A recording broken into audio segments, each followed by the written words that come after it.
Adulán. Este era el nombre de la cueva donde se refugió David. En ella se refugió por un tiempo cuando temía por su vida tras la persecución de Saúl. Adulam hace referencia a una cueva que en la Biblia es considerada como un lugar de refrigerio. Otros la llaman como la cueva del refugio. Y dice en 1 Samuel 22:2 que se le unieron muchos otros que estaban en apuros, cargados de deudas o amargados. David fue un hombre conforme al corazón de Dios, pero en su humanidad también pecó. Fue un hombre fuerte y valiente, pero en su humanidad también se sintió devastado, débil y con miedo. David fue a refugiarse en esta cueva, pero Dios no quería que fuera esta cueva en la que él encontrara refugio, sino en el Dios vivo. Dios necesitaba enseñarle a David que su único refugio era él, y David lo entendió. En otra ocasión, cuando David también huía, pero esta vez de su propio hijo Absalón, los levitas intentaron llevarse el arca del pacto en la huida, pero David les ordenó de devolverla a la ciudad. Aquí demostró su confianza en Dios. Él dijo, si cuento con el favor del Señor, Él hará que yo regrese y vuelva a ver el arca y el lugar donde Él reside. Cuando vemos este panorama o vamos más a profundidad en la vida del rey David, una vida de persecución desde muy joven por alguien a quien él le sirvió con esmero mientras un espíritu malo lo atormentaba, que también era el padre de su mejor amigo y su único deseo era matarlo. Y David no pidió ser ungido como rey, al menos esos no eran sus planes mientras pastoreaba ovejas, pero el plan de Dios para él era otro. Después de estar en el trono, también tuvo que huir y una cantidad de cosas por las que tuvo que pasar que podríamos identificarnos con él en una de ellas o en varias de ellas. Viendo todo esto, podríamos hacernos la pregunta, ¿cómo un hombre conforme al corazón de Dios tuvo que pasar por tantas situaciones? Si era agradable a los ojos de Dios. Es como hoy decir, ¿por qué a las personas buenas les pasan cosas malas? Y aunque David en ciertas ocasiones tuvo que vivir las consecuencias, el resultado de sus pecados, también tuvo que ser podado por Dios. Esto es algo que cada creyente debe entender. Debe aprender a tener una revelación, un discernimiento. Cuando esta situación viene de un ataque del enemigo o cuando es una obra de Dios. ¿Sabes? No todo lo malo que te pasa en la vida viene del diablo. ¿Y esto hace malo a Dios? De ninguna manera.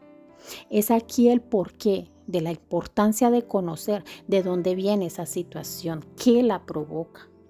Esa en la que te encuentras hace tanto tiempo. Esa o esas dificultades que te llevan a pensar, ¿por qué yo? ¿Por qué me pasa esto a mí? ¿Qué castigo estoy recibiendo? Así como Dios tenía un plan con el rey David, lo tiene contigo. Por eso necesita prepararte para que tomes posesión del lugar que el Señor ha predispuesto para ti, para que retomes lo que un día perdiste, para que te comportes como lo que eres en Cristo, un hijo de Dios. Pero no puedes tomar las llaves para acceder a la bodega de los tesoros del reino si tú no estás listo para entrar en ella.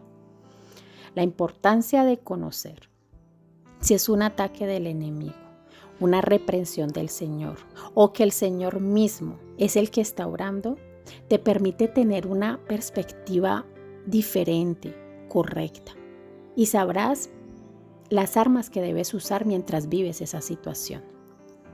Hay gente que es muy ligera en pensar o decir cuando llega una situación difícil, esto es obra del enemigo. Y comienzan a reprenderlo y a batallar y a usar armas que no son necesarias.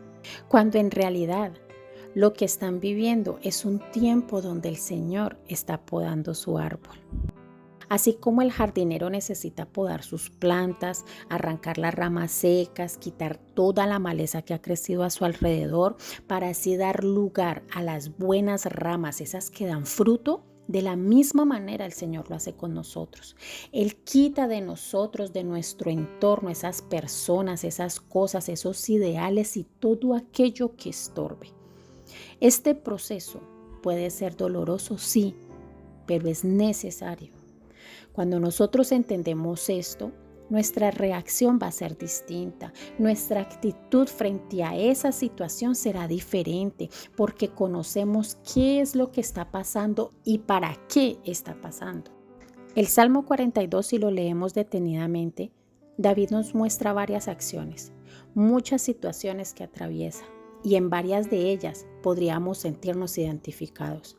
Pero ante todas esas situaciones, David nos enseña cómo es su relación con Dios y lleva todo su ser a que sepa que a pesar de la situación, todo va a estar bien. Si es un ataque del enemigo, el Señor es su refugio. Si es un tiempo de ser podado, es el Señor que tiene el control. Por lo tanto, eso también pasará. Las situaciones difíciles nunca son eternas. El Señor quiere que nosotros seamos árboles que den fruto, frutos buenos que reflejen el poder, la gloria y la gracia del Señor que nos acompaña, y así aquellos que también se encuentran cargados y angustiados puedan venir a refugiarse en el Señor. Ese es uno de los testimonios vivos que podemos compartir como hijos de Dios. Esos son los verdaderos testimonios que pueden dar deseos a otros de que sus vidas también sean transformadas. Este mundo está cansado de escuchar siempre lo mismo, que la palabra de Dios dice esto, que no se debe hacer esto porque es pecado. Dios te ama, Dios esto, Dios lo otro.